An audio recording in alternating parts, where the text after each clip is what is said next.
گناہوں کی نہیں جاتی ہے عادت یا رسول اللہ، گناہوں کی نہیں جاتی ہے عادت یا رسول اللہ، تمہیں اب کچھ کرو ماہ رسالت یا رسول اللہ، گناہوں کی نہیں جاتی ہے عادت یا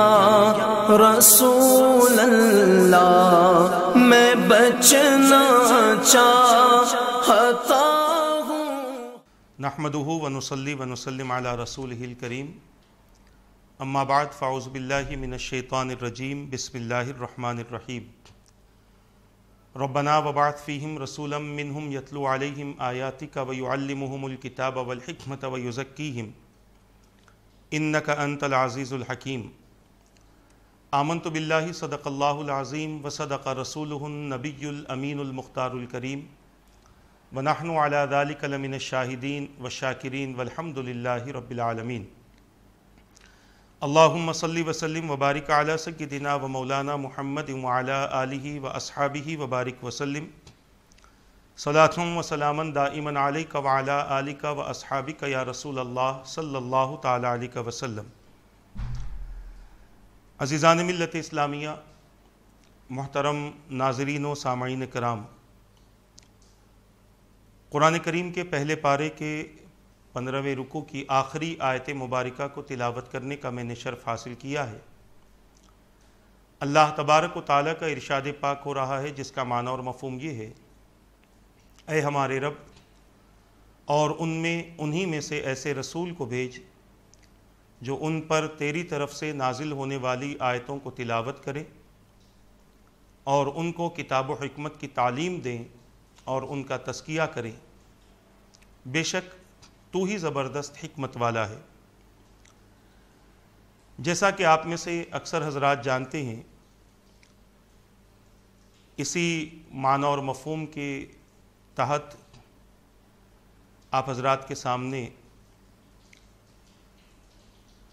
گناہ کے متعلق اور گناہ کی وجہ سے آنے والے عذابات کے متعلق حضور پاک صلی اللہ تعالیٰ علیہ وسلم کی تعلیمات کی روشنی میں سلسلہ وار گفتگو کی جا رہی ہے۔ گزشتہ نشستوں میں حضور پاک صلی اللہ تعالیٰ علیہ وسلم کے فرامین کے حوالے سے 15 ایسے اعمال کا ذکر کیا گیا کہ جن کی وجہ سے عذاب کا آنا یقینی ہوتا ہے، جن میں سے ایک مال غنیمت کو ذاتی ملکیت سمجھنا اور دوسرا امانت کو مال غنیمت سمجھنا۔ امانت کے عنوان سے ایک طویل سلسلہ چل رہا ہے، اور وہ احادیث جن میں رسول پاک صلی اللہ تعالیٰ علیہ وسلم نے امانت اور خیانت کا ذکر فرمایا، ان احادیث کا انتخاب کر کے آپ حضرات کی خدمت میں پیش کیا جا رہا ہے، تاکہ ہمیں اس بات کا علم ہو کہ رسول پاک صلی اللہ تعالیٰ علیہ وسلم نے جس امانت داری اور دیانت داری کے ساتھ زندگی گزارنے کا حکم دیا، اللہ تبارک و تعالیٰ نے امانت اور خیانت کے حوالے سے جو احکام بیان فرمائے، کیا وہ زندگی ہماری ویسی گزر رہی ہے یا نہیں؟ اگر ہماری زندگی میں ذرہ برابر بھی خیانت رہی حقوق اللہ اور حقوق العباد کے حوالے سے، تو یاد رکھیں جس طریقے سے نماز، روزہ، زکوٰۃ و حج کے بارے میں سوال کیا جائے گا، وہیں پر اللہ تبارک و تعالیٰ اس حوالے سے بھی اپنے بندوں سے سوال کرے گا اور بندہ اس کا جواب دہ ہوگا۔ اسی لیے کوشش اس بات کی جانی چاہیے کہ بندہ اپنی زندگی کو اور اپنے معاملات کو درست کرے تاکہ آخرت اچھی ہو اور زندگی بھی بہتر ہو، اور مرنے کے بعد کوئی یہ نہ کہے کہ بڑا برا آدمی تھا جو چلا گیا، اچھا ہوا، بلکہ مرنے کے بعد لوگ افسوس کریں کہ ایک اچھے آدمی کا ہمارے درمیان سے چلا جانا ہمارے لیے بہت بڑا نقصان کا سبب بن گیا۔ عزیزان ملت اسلامیہ، محترم ناظرین و سامعین کرام، حضور پاک صلی اللہ تعالیٰ علیہ وسلم کے فرمان کی روشنی میں امانت کے حوالے سے جہاں ہم نے احادیث کا انتخاب کیا، وہیں پر امانت اور خیانت کا حکم اور اس کا خلاصہ جن احادیث میں ہے، حضور کے اور بھی فرامین ان احادیث سے مل رہے ہیں، اور جن کو ہم آپ حضرات کے سامنے کوشش کر رہے ہیں کہ اس کا بھی کچھ مختصر سا خلاصہ ہو، یا جن چیزوں کی ضرورت پڑتی ہے کہ تفصیل سے بیان ہو تو ان چیزوں کو تفصیل سے بیان کرنے کی کوشش کی جا رہی ہے۔ پچھلی جو نشستیں ہماری 3-4 نشستیں یا 5 نشستیں جو اب تک ہوئی ہیں، وہ حضرت معاذ ابن جبل رضی اللہ تعالیٰ عنہ کی روایت کے حوالے سے ہوئی ہیں، جس کو آپ نے فرمایا کہ حضور پاک صلی اللہ تعالیٰ علیہ وسلم نے مجھے چند باتوں کی وصیت فرمائی۔ سب سے پہلی وصیت تو یہ تھی کہ میں تم کو اللہ سے ڈرنے کی وصیت کرتا ہوں، اور سچ بولنے کی وصیت کرتا ہوں، اور عہد کو پورا کرنے کی وصیت کرتا ہوں، اور امانت کو ادا کرنے کی وصیت کرتا ہوں، اور خیانت کو چھوڑنے کی وصیت کرتا ہوں، پڑوسی کی حفاظت کی وصیت کرتا ہوں، یتیم کے ساتھ رحم و کرم کی وصیت کرتا ہوں، اور لوگوں کے ساتھ نرم گفتگو کرنے کی وصیت کرتا ہوں، اور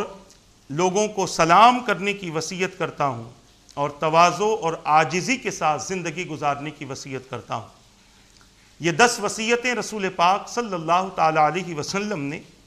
حضرت معاذ ابن جبل رضی اللہ تعالیٰ عنہ سے کی، جس پر انہوں نے عمل بھی کیا، اور پھر اس حکم کو، رسول کے اس فرمان کو لوگوں تک پہنچایا۔ اب تک جو ہم نے ان وصیتوں میں سے گفتگو کی، 5 باتوں کی، اب تک ہم نے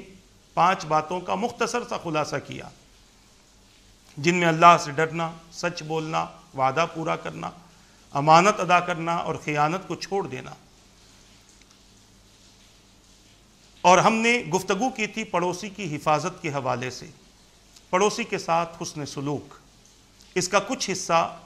گزشتہ نشست میں آپ حضرات کے سامنے پیش کیا گیا تھا، جو ہماری 30ویں نشست تھی۔ آج ہماری اس حوالے سے 31ویں نشست ہے، جس میں ہم گفتگو کریں گے حضور پاک صلی اللہ تعالیٰ علیہ وسلم کی تعلیمات کی روشنی میں پڑوسی کے حوالے سے۔ 30ویں نشست کو جنہوں نے سنا، جنہوں نے دیکھا، انہیں اس بات کا علم ہے کہ اللہ تبارک و تعالیٰ کے فرمان کی روشنی میں پڑوسی کے حقوق کے حوالے سے چند باتیں کی گئی تھیں، جن میں آخری بات یہ تھی کہ اللہ کے رسول صلی اللہ تعالیٰ علیہ وسلم نے ارشاد فرمایا کہ جو شخص اپنے دوستوں کے نزدیک اچھا ہو وہ اللہ کے نزدیک اچھا ہے، اور جو شخص اپنے پڑوسیوں کے نزدیک اچھا ہو وہ اللہ کے نزدیک بھی اچھا ہے۔ اور اس حدیث پاک کو امام ترمذی نے، ترمذی شریف میں، امام بخاری نے الادب المفرد میں، اور امام دارمی نے دارمی میں نقل کیا۔ اس میں 2 باتوں کا میں نے خلاصہ کیا تھا کہ اچھا دوست کون ہوتا ہے، لڑکیوں سے کہوں کہ اچھی عورتوں سے کہوں اچھی سہیلی کون ہوتی ہے، اس کا بھی خلاصہ ہوا، اور پھر اچھا پڑوسی۔ میرے آقا نے فرمایا جو شخص اپنے پڑوسیوں کے نزدیک اچھا ہو،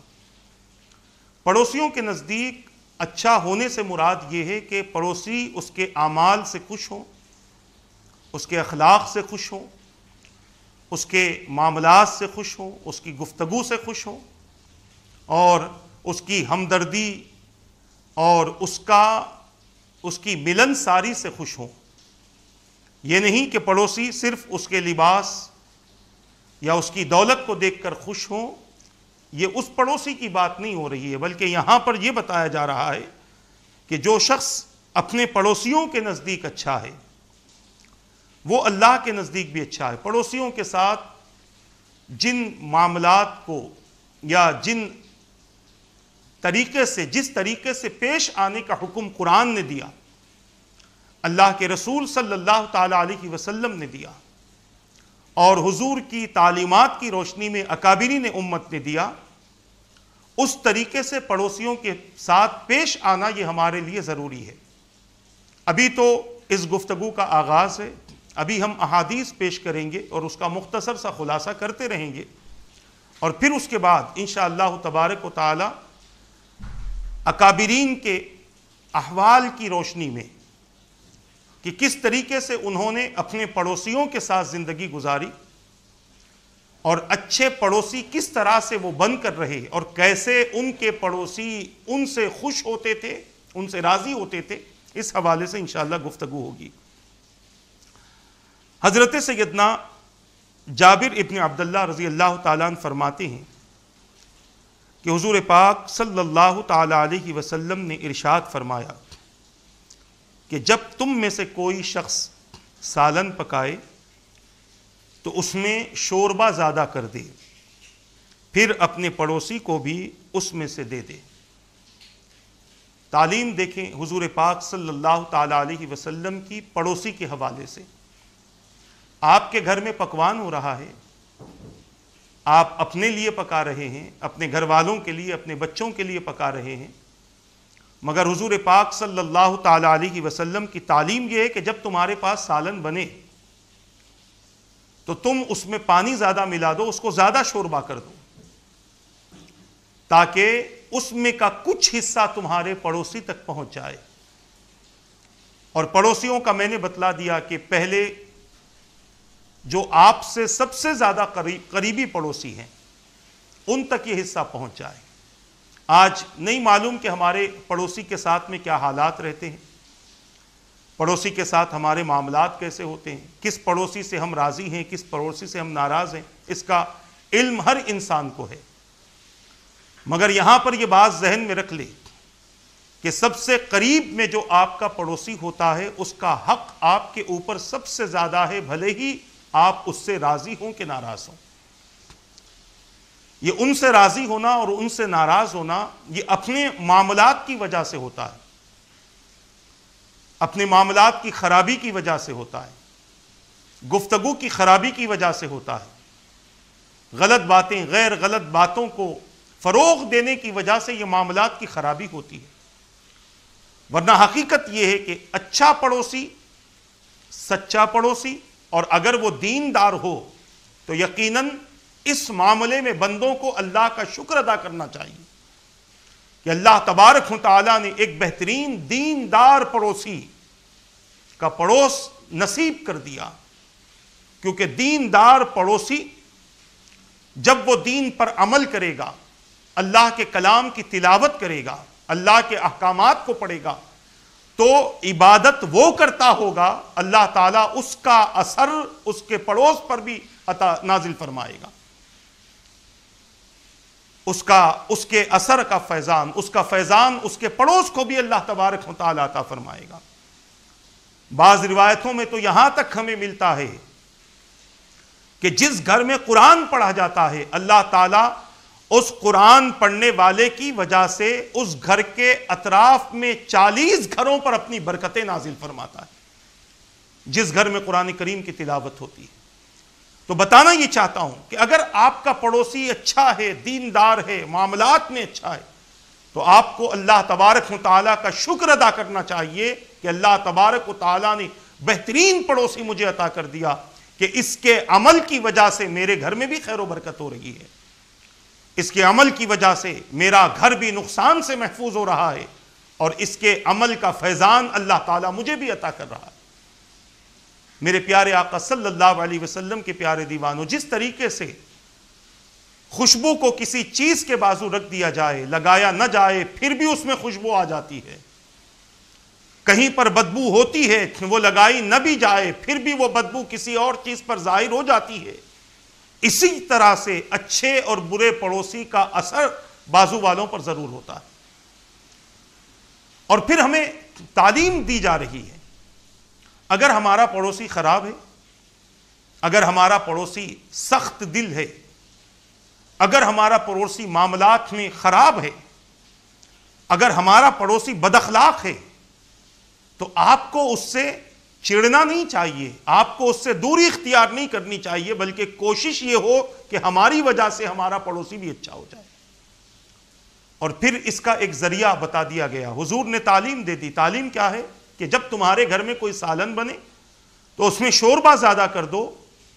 اور اپنے پڑوسی کو دے دو. کیوں؟ آپ نے وہ حدیث سنی ہوگی کہ آپس میں ہدیے دیتے رہو محبت بڑھے گی. کسی کو اپنا بنانے کا ایک بہترین طریقہ یہ ہے کہ اسے آپ کوئی تحفہ دے دو اپنی حیثیت کے مطابق. اور یہ میں جائز معاملات کے لیے عرض کر رہا ہوں، ناجائز معاملات کے لیے میں یہ بات نہیں کر رہا ہوں کہ آپ نے سن لیا کہ کسی سے محبت بڑھانی ہو تو تحفہ دیتے رہو تو ہم معاذ اللہ یہ عمل ناجائز کاموں کے لیے کریں. ہرگز میرا مقصد یہ نہیں ہے. میرا مقصد اور میرا مقصود صرف یہی ہے کہ جہاں جائز اعمال کا ارادہ ہو، جہاں جائز اور نیکی کے کام کا ارادہ ہو، وہاں پر یہ عمل کیا جائے. حضور کی وہ حدیث ہے، تحفے دیتے رہو محبت بڑھے گی. آپ کا کسی کے گھر میں سالن بھجانا یہ تحفہ ہی تو ہے. اور پھر یہ نہ دیکھا جائے کہ میں جسے بھیج رہا ہوں وہ امیر ہے کہ غریب ہے. آپ کا حق ہے، آپ کی استطاعت ہے تو آپ اسے بھیجیں. اور یہ چیزیں تو مالداروں کے لیے بہت زیادہ اہمیت کی حامل ہیں، جن کو اللہ تبارک و تعالیٰ نے بہت زیادہ دولت دی ہے، یا اتنی دولت دی ہے کہ اس کی دولت اس کے بازو والے سے زیادہ ہے، اس کی زندگی اس کی بازو والے سے اچھی ہے، اس کے حالات اس کے پڑوسی سے اچھے ہیں، اس کی تجارت اس کے پڑوسی سے اچھی ہے، اس کے گھر کی کمائی، اس کے گھر میں رہن سہن کا طریقہ، اس کے گھر کا پکوان اس کے پڑوسی سے اچھا ہے. تو اس دولت مند کو چاہیے کہ وہ اپنی جو بھی اس کے پاس میں چیزیں ہیں، اپنی ان چیزوں میں سے کچھ نہ کچھ حصہ اپنے پڑوسی کو دے دیا کرے. اس لیے کہ اس کی بہت بڑی فضیلتیں ہیں. آگے ہم فضیلتوں والی احادیث بھی لائیں گے. اور اگر ہم نہیں دیتے اور ہمارا پڑوسی غربت اور مفلسی کے مقام تک پہنچا ہوا ہے، اس کے گھر میں ایک وقت کھانا بنتا ہے، 2 وقت اس کے گھر میں بھوکا رہ کر بچے اپنا وقت گزارتے ہیں، نہ اس کے پاس کوئی کاروبار ہے، نہ اس کے پاس کوئی نوکری ہے، نہ ضرورت کے زیادہ سامان اس کے پاس ہے، نہ لباس پہننے کو اس کے پاس زیادہ ہے، نہ کوئی اور ضرورت کی چیزیں اس کے پاس میں زیادہ ہیں، اور آپ کے پاس میں وہ چیز زیادہ ہے، اس سے آپ خوشحال ہیں، یعنی اس سے زیادہ آپ خوشحال ہیں، تو آپ کا حق بنتا ہے کہ آپ اپنے پڑوسی کا خیال کر کے اس کا حق آپ ادا کریں. اگر آپ نے ادا نہ کیا تو اللہ کے رسول صلی اللہ تعالی علیہ وسلم کے فرامین کی روشنی میں بہت ہی زیادہ وعیدیں ایسے شخص کے لیے ہیں کہ جو خود تو خوشحال رہے اور اپنے غریب اور مفلس اور مسکین پڑوسی کا خیال نہ کرے. بلکہ ایسے بہت سارے افراد ہم نے دیکھے ہیں، سب کی بات نہیں کر رہا ہوں، ایسے بہت سارے افراد ہم نے دیکھے ہیں کہ جن کی عمارت بازو والوں سے بڑی ہوتی ہے، وہ اوپر سے ان گھر والوں کو تکلیف دیا کرتے ہیں. کچھ پھینک دیا اوپر سے، کسی نے پتھر پھینک دیا، کسی نے گندا کپڑا پھینک دیا، کسی نے کچھ پھینک دیا، کسی نے کچھ کر دیا، تکلیف دیتے ہیں. اور اس پر انہیں خوشی ہوتی ہے کہ ہم نے ہمارے پڑوسی کو تکلیف دی ہے، بہت خوش ہوتے ہیں. یہ دنیا کی خوشی، اور میں بارہا کہتا ہوں، حدیث پاک ہے، یہ میری اپنی بات نہیں ہے، بندہ اپنی زندگی میں جو کرتا ہے اس کی اپنی زندگی میں وہ چیز پلٹ کر آتی ہے. اگر اس نے اپنی زندگی میں خیر کیا ہے تو اس خیر کا نتیجہ دنیا میں بھی دیکھے گا اور آخرت میں بھی دیکھے گا۔ جیسے کسی شخص نے مسجد بنا دی، اب اس مسجد میں پہلے 1-2 نمازی ہوتے تھے اور اس کی خواہش تھی کہ یہ مسجد بھر کر نکلے، تو اللہ تبارک و تعالیٰ اس بندے کو وہ دن بھی دکھائے گا کہ وہ مسجد مصلیوں سے بھری ہوگی۔ اور اسی کی جگہ اگر کسی بندے نے شر کے حوالے سے کوئی کام کیا، کہیں گڑھا کھود دیا، کہیں موز کا چھلکا رکھ دیا کہ اس سے لوگ گریں، تو اس کی یہ خواہش پوری تو ہوگی، مگر جب تک وہ اپنی ذات کے لیے اس انجام تک نہیں پہنچے گا اس وقت تک وہ مرنے والا نہیں۔ دنیا میں خیر کرنے والا خیر کو اپنی آنکھوں سے دیکھے گا، اور دنیا میں شر کرنے والا شر کو اپنی آنکھوں سے دیکھے گا۔ اور یہ سلسلہ صرف دنیا کی حد تک نہ رہے گا، قیامت کے دن بھی یہ سلسلہ اور قیامت کے دن بھی یہ حالات اس کے سامنے ہوں گے۔ خیر کرنے والے کے لیے تو خوشی ہی خوشی ہوگی قیامت کے دن، اور شر کرنے والے کے لیے قیامت کے دن غم کے سوا اور افسوس کے سوا کچھ نہیں ہوگا۔ جب وہ دیکھے گا کہ فلاں نے پڑوسی کا حق ادا کیا تھا تو اللہ نے اسے کیا دیا، تب خیال کرے گا کہ کاش میں اپنے پڑوسی کو تکلیف نہ دیتا، اپنے پڑوسی کا حق ادا کرتا، اس کے بھوک کی حالت میں اسے کھانا کھلاتا، اس کے ننگے پن کی حالت میں اسے لباس دیتا، اس کی مجبوری میں اس کی مدد کرتا، اس کی ضرورت کو پورا کرتا۔ اس کو میں دیکھ رہا تھا کہ وہ دور دور سے پانی بھر کر لاتا ہے، جبکہ میرے گھر میں پانی بہت زیادہ وافر مقدار میں موجود ہے، اس کے باوجود میں اسے پانی نہ دیتا۔ کل بروز قیامت یہ ساری چیزیں اپنی آنکھوں سے دیکھے گا جو اس نے دنیا میں خیر کو چھوڑ کر شر کے حوالے سے کی تھی۔ تو میں یہ عرض کرنا چاہتا ہوں کہ اپنے پڑوسی کا مکمل دنیا میں خیال رکھو، تاکہ قیامت کے دن آپ کا مکمل خیال رکھا جائے، اس کے ساتھ شرارت کا ذکر نہ ہو۔ تو جو لوگ خوشحال ہیں، جن کو اللہ نے انبوہ دولت عطا کی ہے، یا انبوہ دولت بھی نہیں ہے، اپنے پڑوسی سے زیادہ وہ خوشحال ہیں۔ پڑوسی کے گھر میں ایک ہی وقت کا کھانا بنتا ہے، اور وہ ایک ہی وقت کے کھانے کو 3 وقت استعمال کرتے ہیں، اور آپ کے گھر میں 3 وقت کھانا بنتا ہے، اور اس کے باوجود آپ کے پاس بہت کچھ ہے، تو تھوڑا سا زیادہ بنا دو تاکہ آپ کے اس بھوکے پڑوسی اور اس کی اولادوں کے کام آ جائے، اور وہ خوش ہو کر دل سے دعا دیں۔ آپ اپنی ذات سے خوش ہو جائیں، یہ کوئی کمال کی بات نہیں ہے۔ خوشی تو یہ ہو کہ بندے سے کوئی بندہ راضی ہو جائے، خوشی تو یہ ہے، اور خوشی کی بات یہ ہے کہ بندے سے کوئی بندہ راضی۔ تو ہم دیکھیں، اور پھر میں نے گزشتہ نشست میں خلاصہ کیا تھا کہ پڑوسی 1-2 مکان تک نہیں، 40 مکان تک ہمارے پڑوسی ہیں، 40 گھروں تک ہمارے لوگ پڑوسی ہیں۔ اور پھر یہ بھی سن لیں کہ صرف 40 گھروں تک نہیں، بلکہ ان کا پڑوسی، 40 گھر کے بعد والا پڑوسی، ان کا پڑوسی وہ بھی آپ کا پڑوسی ہے، کیونکہ وہ آپ کے پڑوسی کا پڑوسی ہے۔ یہ بہت بڑی بات ہے اگر ہم اس کو صحیح طور پر سمجھنے کی کوشش کریں، اور اگر ہم صحیح دیکھیں تو خدا کی قسم کوئی بھی ہمارا پڑوسی ہونے سے خالی نہیں ہے، ہر شخص ہمارا پڑوسی ہے، ہر علاقے والا، ہر محلے والا ہمارا پڑوسی ہے۔ تو آپ اندازہ کریں، وہ لوگ جن کی زندگی خوشحالی میں گزرتی ہے، وہ لوگ جب اپنے گھر میں کچھ بنائیں تو اپنے پڑوسی کا خیال کر لیں، چاہے انہوں نے آپ کو تکلیف دی ہو، اور پھر اس لیے خیال نہ کریں کہ وہ غریب ہیں، ہم امیر ہیں، ہم جب بلائیں وہ آ جائیں، ہمارے برتن بھی دھو لیں، ہمارے کپڑے بھی دھو دیں، ہمارے گھر میں جھاڑو بھی مار دیں، ہمارے گھر کی صفائی بھی کر دیں۔ یہ نیت نہ ہو، کیونکہ جو بندہ نیکی کر کے اس کی جزا دنیا ہی میں چاہتا ہے تو اللہ تبارک و تعالیٰ اس کی نیکی کو باقی نہیں رکھتا، اس کے اس عمل کا بدلہ دے دیا جاتا ہے، اس کی نیکی ختم ہو جاتی ہے۔ رب نے تو ارشاد فرما دیا 3 پارے کے 4 رکوع کی ابتدائی آیتوں میں، یا ایھا الذین آمنوا لا تبطلوا صدقاتکم بالمن والاذی، اے ایمان والو اپنے صدقات کو احسان اور تکلیف دے کر باطل نہ کر دو، ختم نہ کر دو۔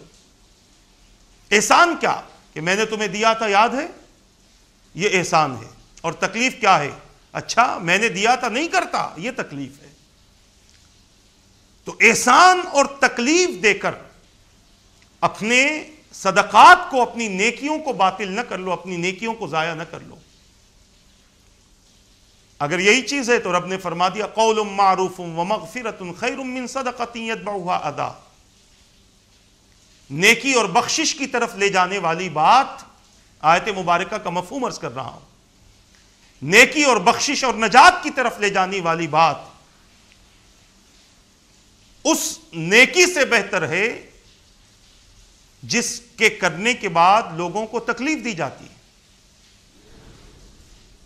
لوگوں کو جس کے کرنے کے بعد تکلیف دی جاتی ہے، احسان کیا جاتا ہے، اس سے بہتر ہے کہ آپ کسی سے بھلی بات کر دو، ایسی بات کر دو کہ وہ اس کے لیے اس کی زندگی اور اس کے آخرت کی نجات کا سبب بن جائے. ایسا راستہ اسے دکھا دو. اور پھر اس پر بھی احسان نہ کرو کہ میں نے تمہیں صحیح راستہ دکھایا ہے، آج مجھ سے ہی آگے بڑھ رہے ہو. یہ احسان نہ جتاؤ، بلکہ اپنے آپ کو احسان جتانے سے محفوظ رکھو اور کسی کو تکلیف دینے سے محفوظ رکھو. تو میں یہ عرض کرنا چاہتا ہوں، اللہ نے آپ کو دیا اور آپ اپنے گھر میں بنا رہے ہیں تو اسے پھینکو نہیں،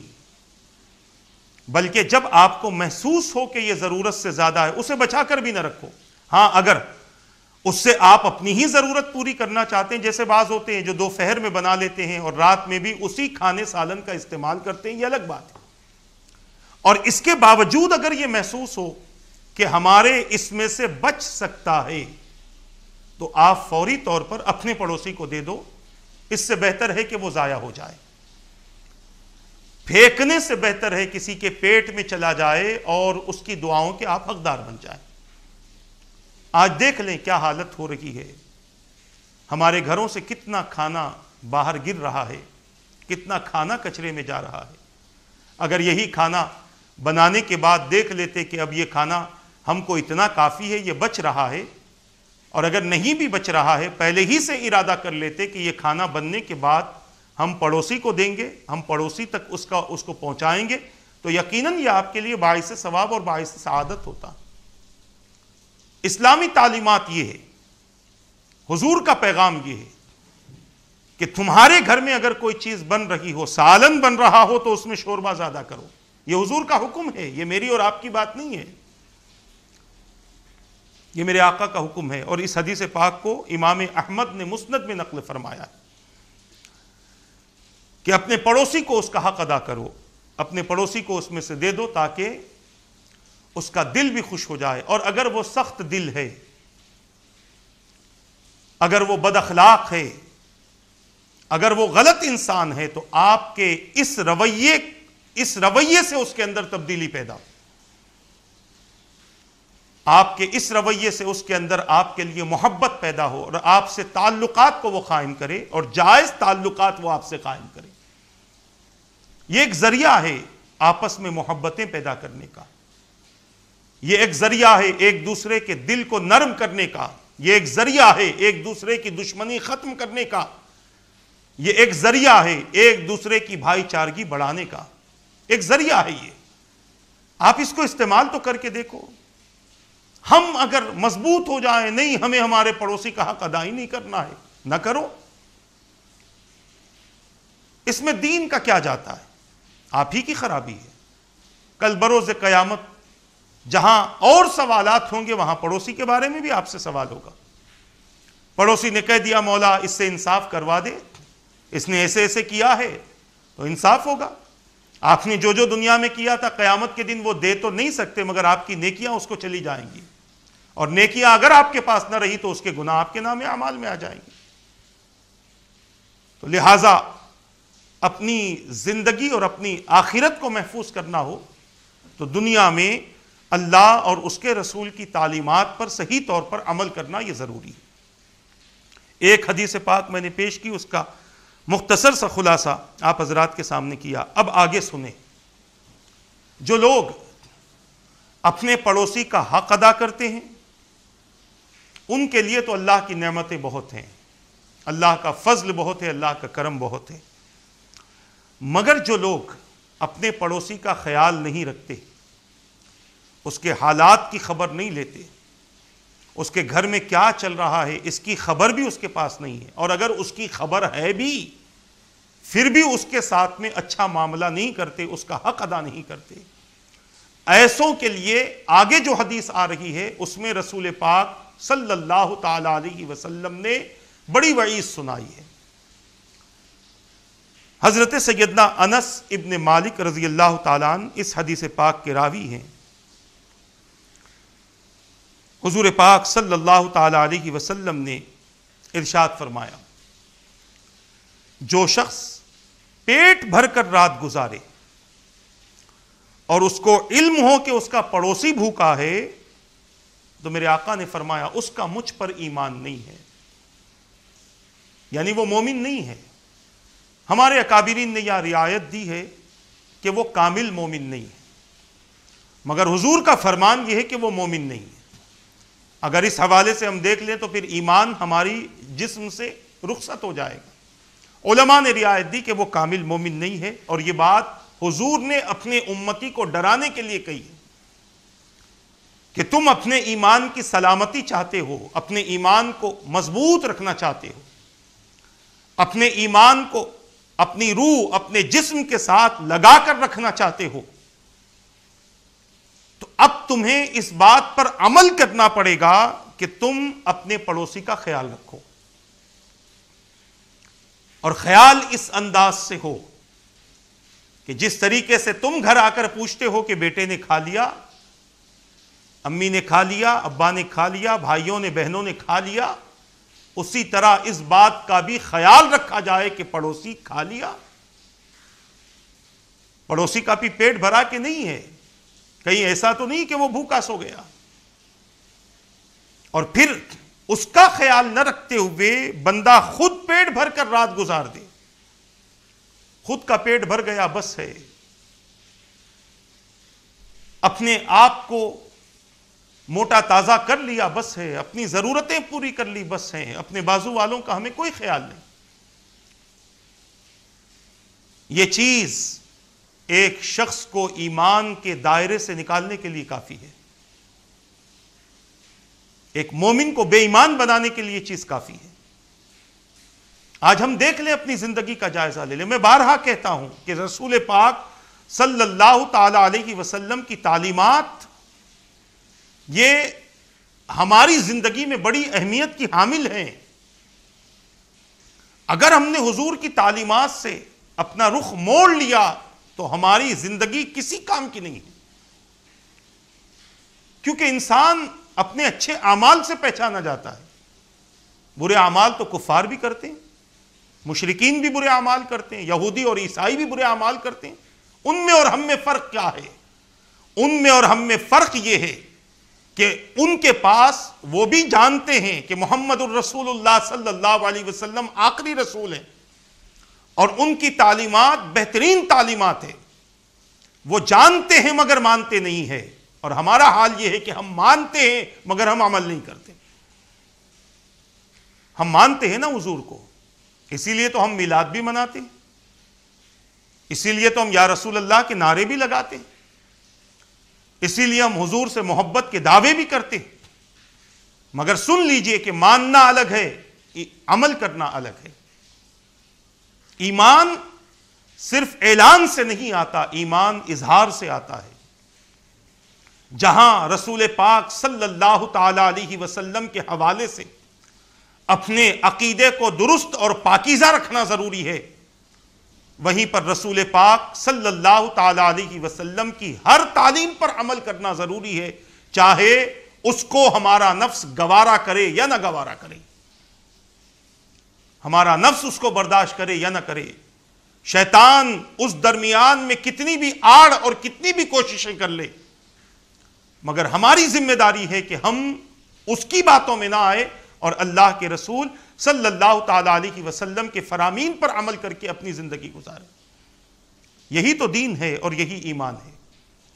تو میں یہ عرض کر رہا تھا کہ جو شخص اس حالت میں رات گزارے کہ اس کا پیٹ بھرا ہوا ہے، اپنے پیٹ کو بھر لیا، اور اس کو علم ہو کہ اس کا پڑوسی بھوکا ہے، وہ پڑوسی کی حالت سے باخبر ہے، پڑوسی کے حالات اسے معلوم ہے کہ اس کی نوکری نہیں ہے، اس کا کاروبار نہیں ہے، وہ بہت پریشان رہتا ہے۔ یا پھر یہ بھی ہو سکتا ہے کہ مرد کا انتقال ہو چکا، بیوی بچے ہیں، چھوٹے چھوٹے بچے ہیں، بیوہ عورت ہے، بچے یتیم ہیں، ان کے گھر میں کوئی کمانے والا نہیں ہے، ظاہری طور پر ان کی کوئی آمدنی نہیں ہے، اور پھر وہ انتظار میں بھی ہوتے ہیں کہ کوئی ہمیں لا دے اور دے دے تاکہ ہماری ضرورت پوری ہو۔ وہ انتظار میں ہوتے ہیں اور ہم پیٹ بھر کے سو جاتے ہیں، حالانکہ ہمیں علم ہے کہ اس کا کیا ہوا ہوگا ہمیں پتہ نہیں۔ میرے آقا فرماتے ہیں وہ مومن نہیں ہے۔ عزیزان ملت اسلامیہ، اسی قسم کا ایک واقعہ آپ تک بھی پہنچا ہوگا، ہم تک بھی آیا ہے کہ ایک لڑکا اپنی بہن کو بیمار دیکھتا ہے، بہت زیادہ بیمار دیکھتا ہے، علاج اس کا کروایا جا رہا ہے، مگر اس کا علاج نہیں ہوتا، اسے شفا نہیں ملتی۔ بچہ بہت دنوں سے دیکھ رہا ہے، دیکھتے دیکھتے ایک مرتبہ اپنی ماں سے پوچھتا ہے کہ امی جان، بہن کا کب انتقال ہوگا؟ یا بہن پوچھتی ہے کہ بھائی کا کب انتقال ہوگا؟ ماں بڑی حیرت سے اپنی بیٹے کو دیکھتی ہے اور پوچھتی ہے بیٹا کیا بات ہے، کیوں اس قسم کا سوال کر رہے؟ تو اولاد کہتی ہے کہ امی جان، جب بابا کا انتقال ہوا تھا تو ہم نے دیکھا تھا کہ ہمارے پڑوسیوں نے ہماری بہت مدد کی تھی، اناج لا کر دیا تھا، غلہ لا کر دیا تھا، کپڑے لا کر دیے تھے، تھوڑا سا پیسہ بھی دیا تھا، اور آج وہ ختم ہو چکا ہے، ہمارے پاس کچھ نہیں، پھر ہم ویسے ہی محتاج بن چکے، پھر ہم ویسے ہی غریب ہو چکے، پھر ویسے ہی ہم مسکین ہو چکے، آج ہم پھر واپس اناج کے لیے ترس رہے ہیں، بھوک سے طبیعت نڈھال ہو گئی ہے، نیا لباس دیکھے برسوں مہینوں گزر گئے، 3 وقت کی روٹی ہمیں نصیب نہیں ہوتی۔ تو میں یہ سمجھتا ہوں، مجھے اس بات کا احساس ہو رہا ہے کہ گھر میں کسی کا انتقال ہو تبھی لوگ مدد کرتے ہیں۔ اس وجہ سے امی جان میں یہ سوال کر رہا ہوں، بتائیں کہ ان کا انتقال کب ہوگا؟ ذرا سوچئے معاشرہ کس طرف جا رہا ہے، کتنے لوگ اس امید پر آپ کے لیے بیٹھے ہوئے ہیں کہ آپ آئیں گے اور ان کی ضرورتوں کو پورا کریں گے، آپ آئیں گے اور آپ کے آنے کی وجہ سے ان کے حالات درست ہوں گے، ان کے گھر میں 3 وقت کا کھانا نصیب ہوگا۔ کتنی بیوہ عورتیں اپنے یتیم چھوٹے چھوٹے بچوں کو لے کر آپ کے مکان اور آپ کی عمارت اور بلڈنگ کی طرف نظر کیے ہوئے ہیں کہ کبھی اس بلڈنگ سے سیٹ نکلے اور ہمارے گھر میں ایک تھیلا چاول کا ڈلا دے تاکہ ہماری ضرورت پوری ہو جائے۔ کہاں اس قسم کے لوگ رہے؟ کیا حالات آج ہمارے بنے ہوئے ہیں؟ آج تو انسان سیلفش بنا ہوا ہے، اپنا ہو جائے بس ہے، دوسروں کو ہمیں کیا کرنا ہے، دوسروں سے ہمیں کیا مطلب ہے؟ یہاں مطلب نہیں ہے قیامت کے دن دوسرے کے بارے میں آپ کو جواب دینا ہے۔ کئی یتیم بچے آپ کی طرف نظر اٹھا کر دیکھتے ہیں کہ کہیں اس کی رحمت والی نظر ہم پر پڑ جائے اور ہمارے پھٹے پرانے کپڑے نئے لباس میں تبدیل ہو جائے۔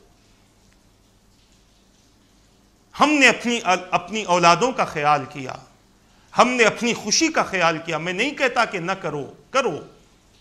مگر 10 جوڑے اپنی اولاد کے لیے لیتے ہو تو ایک ویسا ہی جوڑا کسی غریب کو دے کر اس کی خوشی بھی تو لے لو، اس کی دعائیں بھی لے لو۔ تو میں یہ عرض کر رہا تھا، میرے آقا صلی اللہ تعالی علیہ وسلم نے بیان فرمایا، جس کو علم ہو اس بات کا کہ اس کا پڑوسی بھوکا ہے، مگر اس کے باوجود وہ ان کی طرف توجہ نہیں کرتا، پیٹ بھر کر رات گزارتا ہے، تو اللہ کے رسول صلی اللہ تعالی علیہ وسلم نے ایسے شخص کے ایمان کا تذکرہ فرمایا کہ اس کا مجھ پر ایمان نہیں ہے، کیونکہ میری تعلیم تو کچھ اور ہے، میں نے تو کچھ اور نظریہ دیا ہے، میں نے تو کچھ اور مزاج دیا ہے، میں نے انسان کو خوبیوں کے سانچے میں ڈھال دیا ہے، ان کو برائیوں سے نکال دیا ہے۔ اسلام اور ایمان کے حوالے سے جو میں نے اسے تعلیم دی ہے، میں نے اسے پاکیزہ بنا دیا۔ ہر برائی کو اس سے نکال دیا، ہر غلطی کو اس سے نکال دیا، اور ہر اچھائی کی تعلیم اسے دے دی گئی، ہر نیکی کی تعلیم اسے دے دی گئی، صحیح اور غلط سے واقف کروا دیا، حلال و حرام سے واقف کروا دیا۔ ساری تعلیمات مصطفیٰ جان رحمت صلی اللہ تعالی علیہ وسلم نے اپنی امت کو عطا کر دی۔ اس کے باوجود حضور کا امتی حضور کے امتی کا خیال نہ کرے۔ حضور نے کتنا خیال کیا اپنی امتی کا، کیسے خیال کیا حضور نے اپنے امتی کا، مگر آج امتی ہے کہ جو حضور کے فرامین کا خیال نہیں کرتا۔ اور ظاہر سی بات ہے کہ اگر کسی والد کی بات کوئی بیٹا نہ سنے تو کہتے ہیں کہ جاؤ، اب تم سے ہمارا کوئی رشتہ نہیں، کوئی ہمارا تعلق نہیں۔ اور وہ بات چونکہ اہم ہوتی ہے، ہر بات پر باپ نہیں کہتا، جو اہم ہوتی ہے، بہت زیادہ ضروری ہوتی ہے، اس بات کو اگر اولاد نہ مانے تو باپ کہتا ہے میرا تجھ سے کوئی رشتہ نہیں ہے۔ یہ مثال صرف رہبری کے لیے دے رہا ہوں، برابری کے لیے نہیں دے رہا۔ آج اگر ہم نے حضور پاک صلی اللہ تعالی علیہ وسلم کی اس تعلیم پر عمل نہ کیا تو یاد رکھے حضور کا یہی فرمان ہے کہ میرے امتی، تو میرے امتی کا خیال نہیں رکھتا، مجھ سے جو ایمانی رشتہ ہے وہ ایمانی رشتہ تیرا مجھ سے کمزور پڑ چکا ہے۔ اور اگر اس رشتے کو مضبوط کرنا ہے تو زندگی ساری حضور پاک صلی اللہ تعالی علیہ وسلم کی تعلیمات کے حوالے سے گزارنی پڑے گی۔ عزیزان ملت اسلامیہ، پڑوسی کے حوالے سے یہ دوسری نشست ہم نے کی ہے، اور ہماری اصل گفتگو امانت کے حوالے سے، مگر ضمناً جو باتیں آ رہی ہیں، کہیں صرف مختصر سے خلاصے کی ضرورت ہے تو مختصر سا خلاصہ کیا جا رہا ہے، اور کہیں تفصیل کی ضرورت ہے تو تفصیلی طور پر آپ کے سامنے گفتگو کی جا رہی ہے۔ اور چونکہ پڑوسی کے تعلق سے تفصیلی گفتگو کی ضرورت ہے، آج ہم نے بہت کچھ اپنی زندگی میں کر لیا، مگر حضور کی تعلیمات سے دوری نے ہمیں بہت سارے حقوق سے ناواقف کر دیا ہے۔ لہٰذا کوشش یہ ہو رہی ہے کہ حضور کی تعلیمات کا پیغام آپ تک پہنچایا جائے، تاکہ اس کے ذریعے ہماری زندگی ویسے ہی ہو جیسے اللہ چاہتا ہے، جیسے رسول پاک صلی اللہ علیہ وسلم نے پسند فرمائی ہے۔ انہی کلمات کے ساتھ انشاءاللہ آگے کے حوالے سے میں کہوں گا کہ اسی پڑوسی کے حوالے سے ہم گفتگو کریں گے۔ اللہ تعالیٰ میرے کہنے میں غلطی ہوئی ہو تو اپنے حبیب کے صدقے معاف فرما دے۔ ان باتوں پر مجھے اور ان سب کو عمل کرنے، دوسروں تک پہنچانے کی توفیق عطا فرمائے برحمتک یا ارحم الراحمین، وما علینا الا البلاغ۔ السلام علیکم ورحمۃ اللہ وبرکاتہ۔